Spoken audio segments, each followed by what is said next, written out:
வணக்கம் வியூவர்ஸ், நான் உங்கள் ரமேஷ், மஞ்சு ரமேஷ் மாஸ்டர் மீடியா. இன்னைக்கு நம்ம பார்க்க போகிறது ரொம்ப ஹாட் டாப்பிக்காக போயிட்டுருக்கிற நயன்தாரா தனுஷ் இந்த மேட்ரு தான் பார்க்க போகிறோம். பார்த்திங்கன்னா பாதி பேர் தனுஷ் சாரை தப்பாக சொல்கிறாங்க, பாதி பேர் நயன்தாரா அவங்கள தப்பாக தனுஷ் சாரை எடுத்துக்கிட்டிங்கன்னா பெர்மிஷன் கொடுக்கல, அவங்களுக்கு அவருடைய அந்த ஃபுட்டேஜுக்கான பெர்மிஷன் கொடுக்கல. மேலும் இவங்க அதை மீறி இவங்க யூஸ் பண்ணதுனால அவர் காப்பிரைட்டுக்காக வேண்டி காசு கேட்டிருக்கிறாரு. இதில் என்ன தப்புன்னு கேட்டிங்கன்னா எந்த தப்புமே கிடையாது. ஏன்னா அவருடைய ப்ராப்பர்ட்டியை அவரோட பெர்மிஷன் இல்லாமல் யூஸ் பண்ணவே கூடாது. அதுதான் லா. அது உங்களுக்காக இருந்தாலும் சரி, அவருக்காக இருந்தாலும் நமக்காக இருந்தாலும் அதுதான். இப்போ இதில் என்னன்னா, சிலர் சொல்லுவாங்க, ஏங்க அவங்க ஒரு ஆர்டிஸ்ட்டு, என்ன ஒரு 3 செகண்ட் 4 செகண்ட் கேட்குறாங்க, இதை நீங்கள் மனசாட்சிப்படியாக சக நடிகராக விட்டு கொடுத்துருக்கலாமே அப்படிங்கிறது ஒரு தரப்பினுடைய வாதம். இந்த விட்டு கொடுக்கறது அப்படிங்கிற விஷயத்துல தான் பார்த்தீங்கன்னா இங்கே ஈகோ கிளாஷ் ஆகிருக்கு. பொதுவாக பார்த்தீங்கன்னா தனுஷ் சார் இவங்கெல்லாம் சொல்கிற மாதிரி பரவலாகவே அவர் மேலே ஒரு நெகட்டிவ் இருந்துக்கிட்டே இருக்கும். நிறைய பிரிக்கிறாரு வைக்கிறாரு அப்படி இப்படின்னு சொல்லி. ஆனால் அந்த மாதிரியெல்லாம் கண்டிப்பாக இல்லை. இவங்க என்னவோ பக்கத்தில் இருந்து பார்த்தது மாதிரி சொல்லுவாங்க, அந்த மாதிரிலாம் கிடையாது.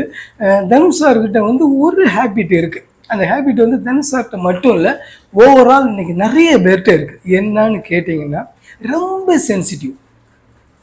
இந்த ஈகோ இருக்கிறவங்க ரொம்ப சென்சிட்டிவாக இருந்தாங்கன்னா திஸ் இஸ் மோஸ்ட் டேஞ்சரஸ். என்னன்னு கேட்டிங்கன்னா இது ஒரு உளவியல் சம்பந்தப்பட்டு அவங்களுடைய பாதிப்பு தான். இந்த பொறாமை குணம் இருக்கு. இது ஒரு விதமான ஒரு சைக்கிக் தான். இதை சொல்ல போயாச்சுன்னா என்னன்னு கேட்டிங்கன்னா, இந்த சைக்கிக் இருக்கிறவங்க என்ன பண்ணுவாங்கன்னு எல்லாருமே தன்னுடைய கட்டுப்பாடில் இருக்கணும். அதாவது தான் சொல்றது ரைட் அப்படின்னு சொல்லணும். அப்படி சொன்னாங்கன்னா இவங்க அவங்கள நல்லா பொத்தி பொத்தி பாதுகாப்பாங்க, அவங்களுக்காக வேண்டி என்ன வேணாலும் செய்வாங்க. அதுதான் பார்த்தீங்கன்னா தனுஷ் சார் உண்மையை சொல்ல போயாச்சுன்னா சிவகார்த்தியை அவரை வளர்த்து விட்டது தனுஷ் சார் தான். ஏன் இன்னைக்கு விக்னேஷ் சிவன் ஆப்போசிட்டாக இருக்கிறாரு. ஆனால் இந்த விக்னேஷ் சிவனுக்கு நானும் ரவுடி தான் படத்தை கொடுத்து அவரை வளர வச்சதும் கூட இதே தனுஷ் தான். அதுக்கு முன்னாடி விக்னேஷ் சிவன் போடி அட்டர் பிளாப்பு, ஒன்றுமே இல்லை. அவர் வேற சின்ன சின்ன ஒர்க்குகளுக்கு போகக்கூடிய அளவுக்கு தான் இருந்தார். இன்னொரு விஷயம், நயன்தாரா விக்னேஷ் சிவன் இன்னைக்கு வாழ்ந்துட்டு இருக்கிற வாழ்க்கையை, அதாவது அவங்களுடைய திருமண வாழ்க்கையை கொடுத்தது கூட பார்த்தீங்கன்னா ஒரு வகையில் பார்த்தீங்கன்னா தனுஷ் சார் தான். அவரோட ப்ரொடக்ஷன், அவரோட நான் ரவுடி தான் படத்தில் தான் இவங்களுக்கான அந்த காதலே மலர்ந்துச்சு. இப்படிங்கும்போது இந்த மனுஷனை பொறுத்த வரைக்கும் பார்த்தீங்கன்னா அவங்களுக்கு எல்லாமே நல்லதுதான் செஞ்சிருக்காரு, கெடுதலாம் எதுவுமே செய்யலை. ஆனால் இவங்க செஞ்சது என்னன்னு கேட்டிங்கன்னா சென்சிட்டிவான அந்த ஈகோவை இவங்க டச் பண்ணிட்டாங்க, முடிஞ்சு போச்சு, அவ்வளோதான். ஏன்னா நான் சொன்ன மாதிரி இந்த மாதிரி ஒரு ஈகோவில் உச்சத்தில் இருக்கக்கூடியவங்க, அவங்க சொல்ல மீறி யாராவது நடந்தா அவங்கள அப்படியே எதிரியாவே பவிச்சிருவாங்க. அவங்க பக்கம் திரும்பி கூட பார்க்க மாட்டாங்க. டோட்டலாக அதில் என்ன வந்தாலும் சரி அப்படியே தூக்கி போட்டுருவாங்க. இன்னைக்கு இது இந்த குணம் நிறைய பேர்கிட்ட இருக்கு.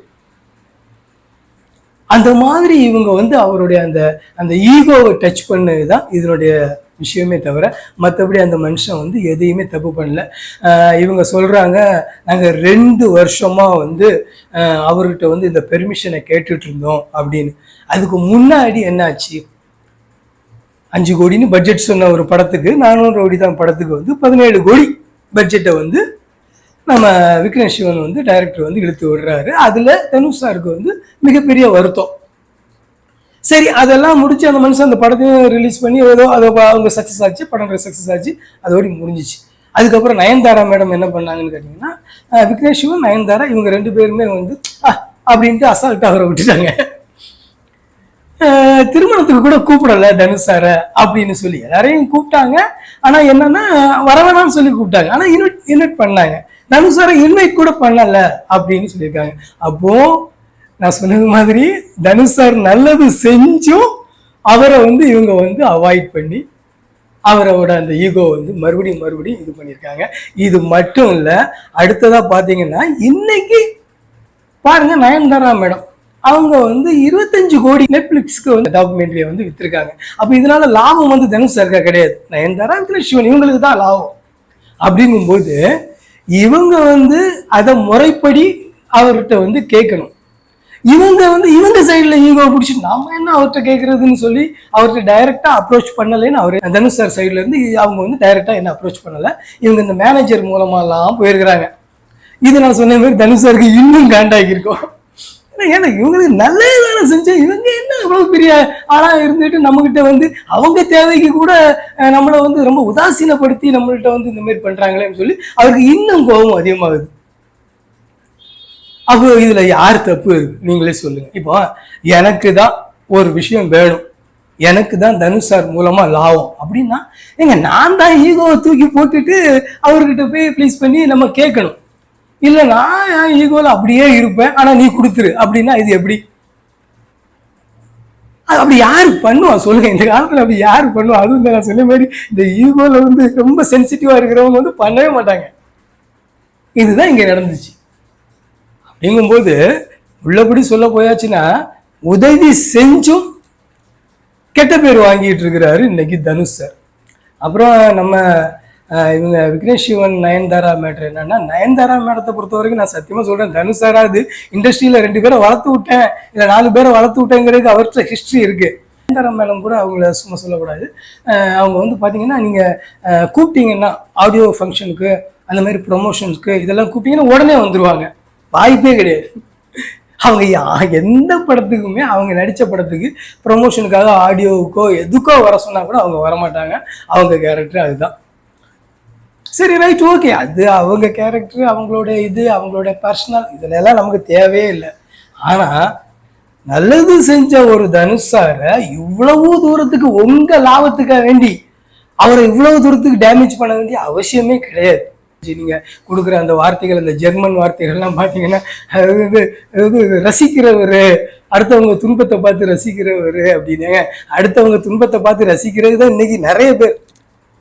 சமயத்தில் பார்த்தீங்கன்னா குமரன் SS குமரன் கூட அவரோட அந்த LIC அப்படிங்கிற அந்த டைட்டில் அதை கூட உங்கள் கம்பெனி வந்து விக்னேஷ் சிவன் சார் படம் பண்ணுறாரு, அவங்க வந்து அபகரிச்சிட்டாங்க, அதனால அவருக்கு அந்த டைட்டில் கிடைக்கல, இந்த மாதிரி ஒரு இஷ்யூ கூட கொடுக்குறாரு.